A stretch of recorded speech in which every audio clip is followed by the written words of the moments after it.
저는 지난주에 우리 청년들과 예배를 드리면서 말씀을 증거하기 전에 한 청년이 참 우리 모두에게 가슴에 마음에 울림이 있는 메시지를 전했습니다. 개인적인 고백이기도 하고 간증이었습니다. 가정도 녹록지 않고 취업도 안 되고 나라는 이 모양이고 어느 것 하나 나에게 길을 누구도 제시하는 사람이 없고 답답하고, 그리고 어느 때는 내려놓고 싶고 포기하고 싶은데 우리 모두가 그 말에 공감을 했습니다. 근데 그 형제의 반전이 있었습니다. 그런데 그럼에도 불구하고 하나님은 나를 단련하신 후에 나를 정금과 같이 나타나게 해 주실 거라고 하는 그 확신, 그러면서 자기의 연약함과 자기의 부족함의 현실을 얘기하면서 마지막에 공동체 앞에서 그럼에도 불구하고 하나님은 우리를 포기하지 않고 우리를 단련해서 욥처럼 단련하신 후에 정금과 같이 나타나게 하실 것을 확신합니다. 그러면서 우리도 같이 함께 지금 어쩌면 나라와 나 개인적으로 단련하시는 그 하나님, 정금과 같이 나타나게 하시는 그 하나님을 믿음으로 바라보며 가자고 선포했을 때 오랫동안 우리 또 저 자신에게는 한 주간 동안 마음에 심령에 울림이 있었습니다. 이 현실과 믿음, 이 사이에서 우리는 살아가고 있습니다.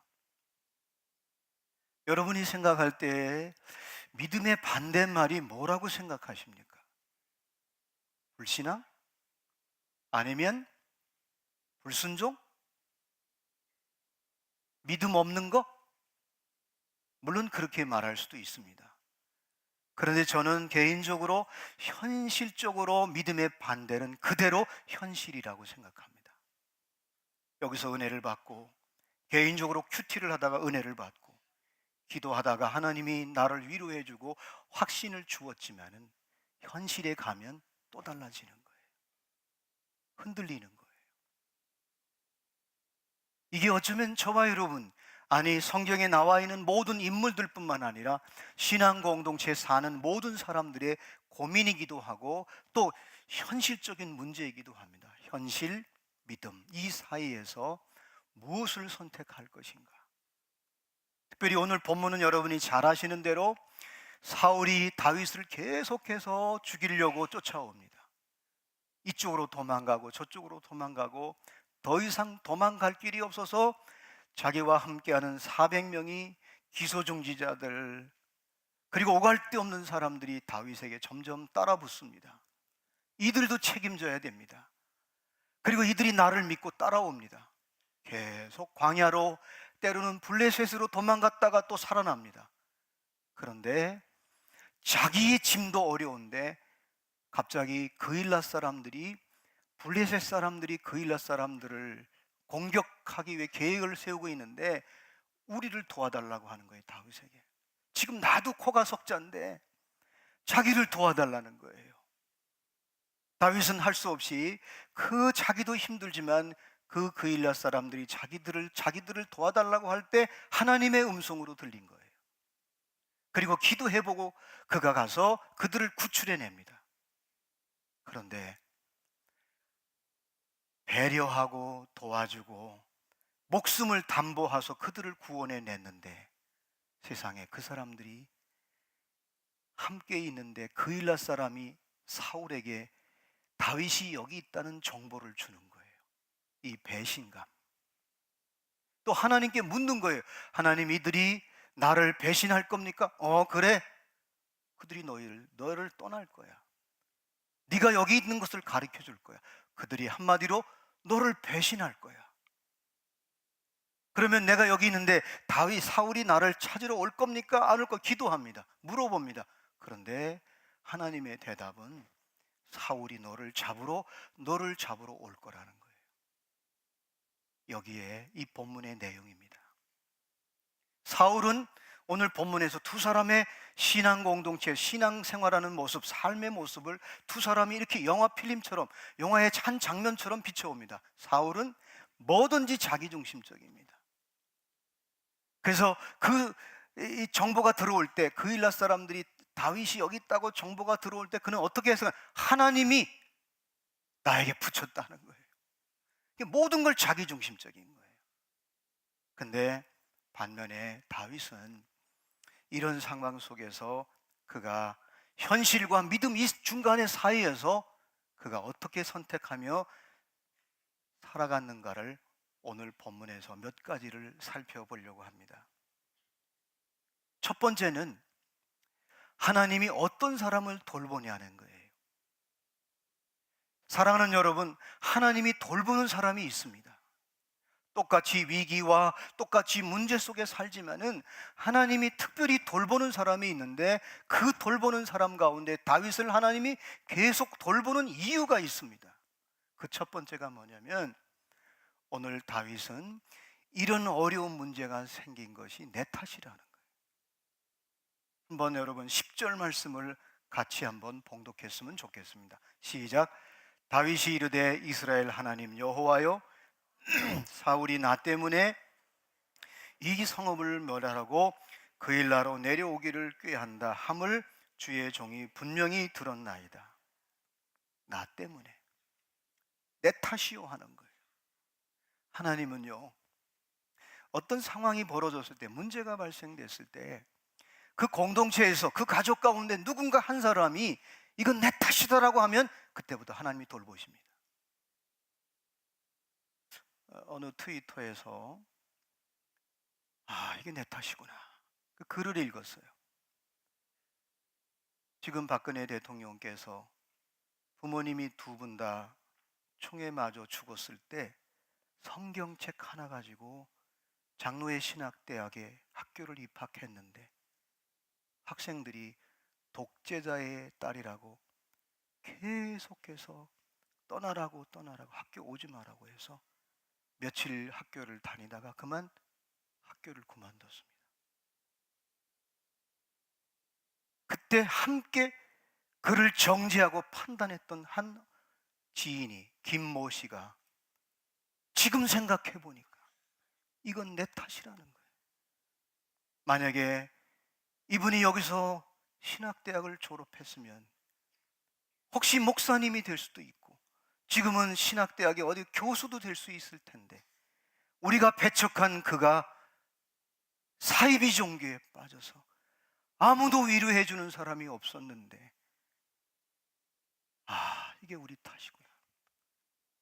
우리 장로의 신학대학, 우리 세린교회가 속해 있는 정통파라는 것 땀만 그거 하나 가지고 그를 배척하고 그를 정죄하고 판단했던 것이 이렇게 몇십 년 후에 이렇게 민족적으로 어려움이 올 줄은 몰랐다고 하면서 이거는 내 탓이라고.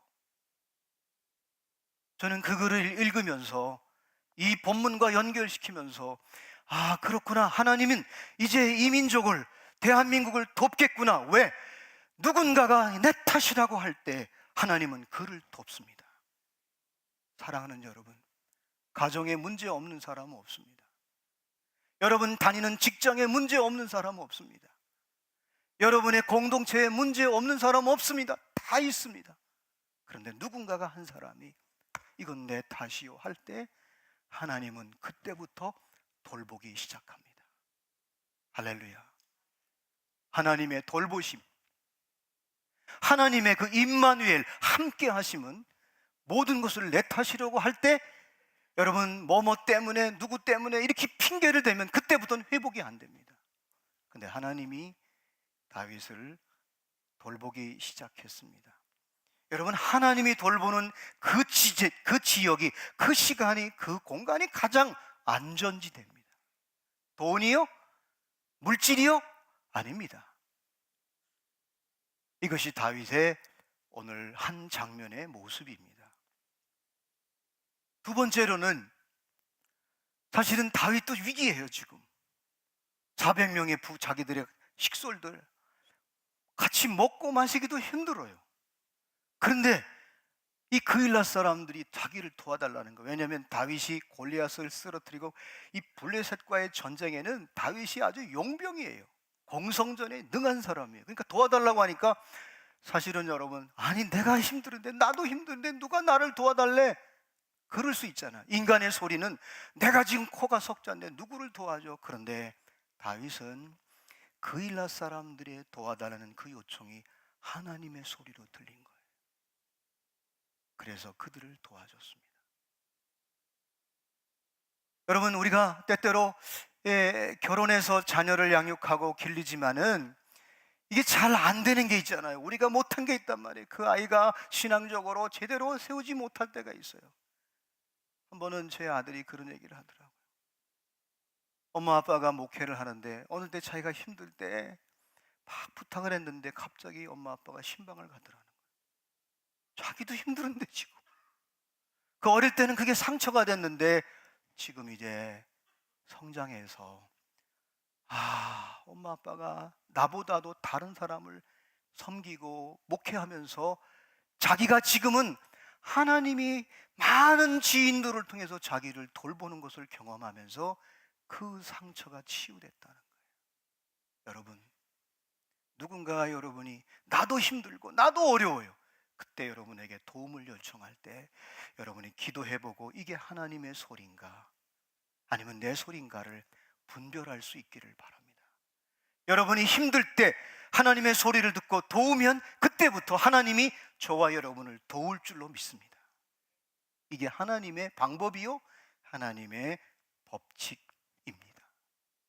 지금 사울이 완전히 이제 이잡듯이 다윗을 잡으려고 죽이려고 하는데 자기도 지금 어디로 도망갈지 모릅니다. 어디로 피신할지 피난처가 없는데 그 상황에서 그일라 사람들이 자기들을 도와달라고 할 때 다윗은 그것을 하나님의 음성으로 듣고 그들을 살려냅니다. 그랬더니 하나님이 다윗을 그때부터 돌보기 시작하는 거예요. 이게 하나님의 역사요, 하나님의 방법입니다. 세 번째로는 도와준 사람이 배신할 때가 있어요. 아마 우리 세린교회는 특별히 셀교회를 하면서 그런 걸 많이 경험했어요. 특히 원영셀장님들, 장로님들도 마찬가지일 거예요. 보살펴주고 때로는 그 가정을 위해서 기도해주고 배려하고 때로는 물질로, 마음으로, 눈물로 도와줬는데 생각해 보세요. 자기도 위기인데 목숨을 담보하고 그일라 사람들을 도와줬는데 그일라 사람들이 누구한테? 사울에게 다윗이 여기 있다고 정보를 주는 거예요. 여러분, 이 감정은요, 아마 다윗이 우리 생각에 이런 사람들이 있나 하고 아마 단숨에 가서 공격할 수도 있습니다. 근데 다윗은 그 문제도 하나님께 묻는 거예요. 그들이 배신할 겁니까? 배신한다는 거예요. 여기서 다윗은 하나님이 사람을 의지하지 말고 너는 나를 의지하면 내가 너를 돌본다, 그 메시지를, 그 음성을, 그 믿음을 현실과 믿음의 사이에서 현실적으로는 괘씸해요. 어떻게 그럴 수 있는가? 사람이, 여러분, 이 감정이라는 게, 인간은 감정의 동물이기 때문에 금방 아마 다윗도 부글부글 끓었을 거예요. 아마 본문에 나오지 않지만 하나님께 물어본 거는 틀림없이 제가 자기 나름대로 전쟁에 능한 자 아니에요. 전쟁을 진짜 잘하는 사람이에요. 한 방이면 갈 수 있어요. 그렇지만은 그는 배신하는 그일라 사람들에게 이 감정을 거기에 쏟지 않았어요. 물론 기분 나빴겠죠. 화가 났겠죠. 그래서 여러분이 아시는 대로 지도자의 가장 중요한 덕목은 사람을 의지하지 않는 것입니다.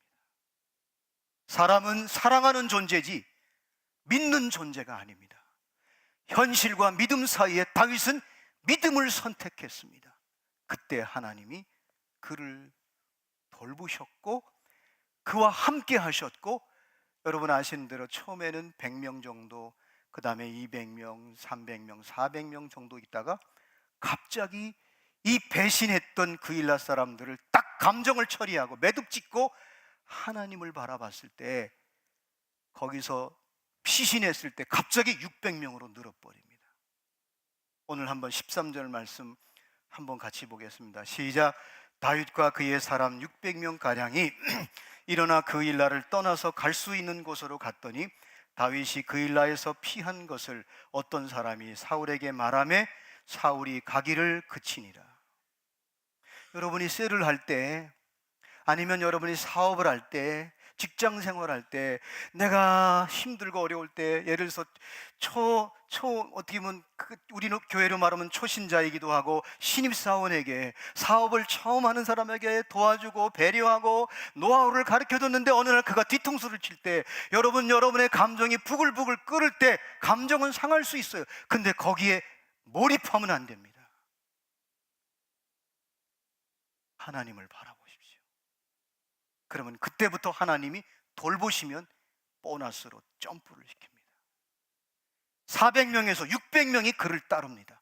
여러분이 600명이 결국은 다윗이 왕이 됐을 때 나라를 견고하게 세우는 충신들이 됩니다. 거기에 가신이 있고 충신이 생기고 공신이 생기는 거예요. 사랑하는 여러분, 우리는 때때로 부부지간에도 마음이 두 갈래로 갈라질 때가 있습니다. 그때 여러분 섭섭한 걸로 끝내십시오. 할렐루야. 열받지 마십시오. 주님을 바라보고 인간은 그런 것이다라고 여길 때, 여러분이 주님을 바라볼 때 하나님이 나도 돌보시고 그 안에도 내 주변 사람도 하나님이 돌보실 줄로 믿습니다. 이게 다윗이 하나님이 그를 돌보는 하나님의 방법 가운데 놀라운 비밀이요 신비요 하나님의 역사의 역설입니다. 네 번째로는, 이상하게도 하나님이, 여러분 보세요, 이렇게 하나님 현실과 믿음 사이에서 다윗이 얼마나 갈등이 있겠어요. 근데 믿음을 붙잡고 믿음 안에 서 있으면 하나님이 하나하나 단계별로 세워주는 거예요. 갑자기 아비아달이라는 제사장이 부모님이 돌아가시고 난데, 이것도 사울 때문에 일어난 사건이에요. 에봇을 가지고 자기한테 온 거예요. 그래서 다윗이 에봇을 가지고 왔을 때, 에봇이 뭡니까? 제사장이 제사 드리러 갈 때 입는 옷입니다. 그 옷에다가 우림과 둠빔이라고 하는 분별력, 판결할 수 있는 그런 능력이 거기에 있는데, 에봇을 가지고 왔을 때 다윗이 에봇을 입습니다. 이 말은 뭡니까? 오늘 현대적으로 이것을 해석하면 위기와 어려움과 가장 힘든 문제 앞에서 다윗은 기도를 선택한 거예요. 이 문제도 기도하고, 작은 문제도 기도하고, 큰 문제도 하나님께 기도했을 때 하나님께서 정확하게 미래를, 저 앞을 내다볼 수 있는 해안을 주셨습니다. 그는 기도하기 시작합니다. 사랑하는 여러분, 그래서 기도하는 사람들은 구원받은 기쁨이 있습니다. 그래서 내 존재를 실상화시킵니다. 믿음은 바라는 것들의 실상이요 보지 못하는 것들의 증거니 선진들이 이로써 증거를 얻었느니라. 믿음을 실상화시키는 사람은 반드시 간증이 있습니다. 믿음을 실상화시키는 사람은 반드시 증거를 가지고 살기 때문에 그 증거가 때로는 디딤돌이 됩니다. 때로는 나침판이 됩니다. 다윗은 기도했습니다. 사랑하는 성도 여러분, 나라가 어렵습니다. 경제가 어렵습니다. 사실입니다. 그러나 여러분이 기도할 때 하나님이 우리 가정과 나를 향한 하나님의 놀라운 계획을 보면, 그때부터 여러분이 현실 속에 내 마음과 나를 거기다 놓는 것이 아니라 믿음의 토대 위에 내가, 저와 여러분이 설 때 하나님께서 반드시 도우십니다. 하나님은 항상 믿음으로 기도하고 믿음으로 그것을 실상화시키는 사람에게 하나님은 돕습니다. 바울은 빌립보서 4장 4절로 7절 말씀에 제일 먼저 내 존재의 실성화를 시키라고 자기에게 후원금을 보내고 선교비를 보내고 아주 풍족하게 보냈던 빌립보 교인들에게 주 안에서 기뻐하라, 내가 다시 말하노니 기뻐하라. 너희 존재를 믿음의 실상화시키면 세상에 어떤 핍박이 오고 어떤 환란이 와도 절대로 하늘의 기쁨을 뺏어갈 수 없다는 거예요. 이 구원받은 감격, 구원의 확신을 가진 사람은 하늘 기쁨을 가지고 이 땅에서 살아가는 것입니다. 여러분, 주님 안에 있으면 어느 누구도 그 기쁨을 뺏어갈 수 없습니다. 할렐루야. 두 번째, 이렇게 확실한 믿음을 가진 사람은 이웃과의 관계 속에서도 너희 관용을 모든 사람에게 알게 하라. 주께서 가까우시냐 너그러운 마음을 갖는 거예요. 믿음이 없는 사람들은, 현실 속에서 문제만 바라보는 사람은, 나에게 유익만 생각하는 사람은 절대 관용하지 않습니다. 그러나 하나님의 약속과 하나님의 능력을 믿는 사람은 이웃과의 관계 속에서 관용합니다. 때로는 욕을 하면 욕을 먹어버리는 거예요. 비판하면 비판을 받아버리는 거예요. 상대방이 그렇게 할지로 나는 그를 위해서 축복하고 기도하는 거예요. 이게 관용이에요. 너그러운 마음이에요. 어쩌면 그 사람이 비록 그렇더라도 그 사람의 타자 앞에, 늘 공동체 앞에서 공간을 마련하는 거예요. 하나님이 역사하는 공간을 만들고 하나님이 일하시는 공간을 만들고. 이게 사도 바울이 빌립보 교인들에게 간절히, 너희가 이웃과의 관계는 관계의 실상화를 시켜라. 다윗은 그거를 잘했어요. 그리고 마지막으로, 우리는 상황이, 여러 가지 이런 상황 저런 상황이 닥칠 때 우리는 염려가 생기거든요. 걱정이 생겨요. 이 염려와 걱정이 생기면 이 생각과 마음이 따로 놀아요. 여러분이 어느 때 그럴 때가 있잖아요. 아이고 그러지 말이야. 내 생각인데 또 마음은 달라지는 거예요. 마음은 먹었는데 또 생각이 달라지는 거예요. 이것이 여러분, 우리 그리스도인에겐 가장 치명적인 거예요. 다윗도 지금 언제 죽을지 몰라요. 생각이 복잡해요. 그래서 그는 이렇게 말했습니다. 아무것도 염려하지 말고 모든 일에 기도와 간구로 너희 구할 것을 감사함으로 하나님께 아뢰라. 그리하면 모든 지각에 뛰어난 하나님의 평강이 그리스도 예수 안에서 너희 마음과 생각을 지켜주실 것이다. 사랑하는 여러분, 이런 상황도 있고 저런 상황도 있고 각자 상황이 다릅니다. 그것 때문에 염려하고 걱정할 때 여러분이 기도하십시오. 기도하면 하나님의 평강이 우리 마음과 생각을 지켜주실 줄로 믿습니다. 그때부터 하나님이 돌보기 시작하는 거예요. 그래서 상황의 실상화를 잘하는 사람들이 하나님께서 그를 돌보시고, 여러분, 돌봄은 돌봄으로 끝나지 않습니다. 그 토대 위에 하나님이 그 사람을 세웁니다. 저는 바라기는 저뿐만 아니라 우리 모든 세린의 가족들이 하나님이 돌보시는 사람들이 되어서 어느 순간 돌보시다가 하나님이 역사에 그를 세웁니다. 그를 세워서 하나님의 역사와 하나님의 뜻을 이루어가게 되는 것입니다. 모두의 한 젊은 청년의 고백처럼 현실적으로는 아무것도 이루어지지 않아. 상황이 너무 녹록지 않아. 포기하고 싶어. 그런데 믿음으로 하나님을 바라보면서 나를 정금같이, 나를 단련한 후에 나를 정금과 같이 나타나게 하실 그 하나님을 바라보면서 가는 그 젊은 청년의 고백, 오늘 우리에게 울림을 주지 않습니까? 나이 먹었다고요? 아닙니다. 믿음의 자리는, 그래서 여러분이, 우리 인간의 이 땅에 사는 모든 사람의 가장 안전지대가 어디냐? 바로 오직 믿을 때 하나님이 그를 돌보십니다. 어느 누구도 건들 수가 없습니다. 이것이 바로 현실과 믿음 사이에서 살아가는 저와 여러분의 선택입니다. 하나님은요, 우리를 훈련시킬 때 디딤돌도 놓지만은요, 어느 때는 거친 돌도 놓아요. 그래서 그 고난을 이기고 환난을 이기고 나갈 때, 그래서 여러분이 아시는데 100명, 200명, 300명, 400명 하다 갑자기 배신자들을 감정에 매이지 않고 그걸 떨쳐버리고 난 뒤에 갑자기 600명이 됐습니다. 이 600명이 사실은 다윗의 왕이 됐을 때 다윗을 완전히 돕는 충신들이 되는 거예요. 사랑하는 여러분 옆에 있는 사람, 지금 만나는 사람 소중히 여기십시오. 믿음으로 대하십시오. 사랑으로 대하십시오. 그러면 반드시 그가 나의 믿음의 동력자요, 그리고 하나님의 나라의 좋은 동력자가 될 줄로 믿습니다. 저는 군대 생활을 하면서 공사감독을 나갔습니다. 저희 또 사단에는 교회가 허물어졌기 때문에 그 교회를 지려고 새벽기도를 다녔습니다. 그러다가 제가 하나 깨달은 게 있었어요. 공사는 오직 믿음으로 내가 하지만은 그 다음에 중공검사는 하나님이 하시고 하나님이 완성하시더라고요. 그때 우리 장병들이 계속해서 기도하면서 교회를 짓는데 한국유리의 사장님, 회장님이 유리를 대고 뭐 이렇게 하면서 교회를 1000명 정도 들어가는 교회를 질 때 우리 사단장님이 장로님이셨는데 막 우시더라고요. 제가 그때 성가대를 하고 새벽기도를 다녔었어요. 그때 그 감격을 잊을 수가 없어요. 사랑하는 여러분, 여러분이 이 시대를 살면서 현실은 지금 어려워요. 사실이에요. 그러나 진리는 아니에요. 믿음을 가지면 진리가 이 사실을 바꿔버립니다.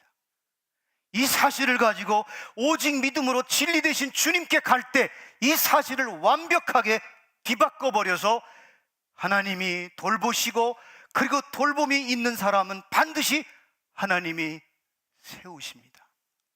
저와 여러분이 그렇게 갈 때 우리 자녀들도 하나님이 돌보시고 또 하나님께서 우리 자녀들을, 우리 후손들을 세워주실 줄로 믿습니다. 한번 따라했으면 좋겠습니다. 이 세상에서 가장 안전지대는 오직 믿음의 자리다. 여러분 아시는 대로 오늘 본문에 다 있지는 않았지만은 이렇게 하고 나니까 요나단이, 사울의 아들인 요나단이 오늘 23장 16절 17절에 보면은 이렇게 기록하고 있습니다. 17절 18절에 곧 요나단이 그에게 이르기를 두려워하지 말라. 내 아버지 사울의 손이 내게 미치지 못할 것이요 너는 이스라엘 왕이 되고 나는 내 다음이 될 것을 내 아버지 사울도 안다 하니라.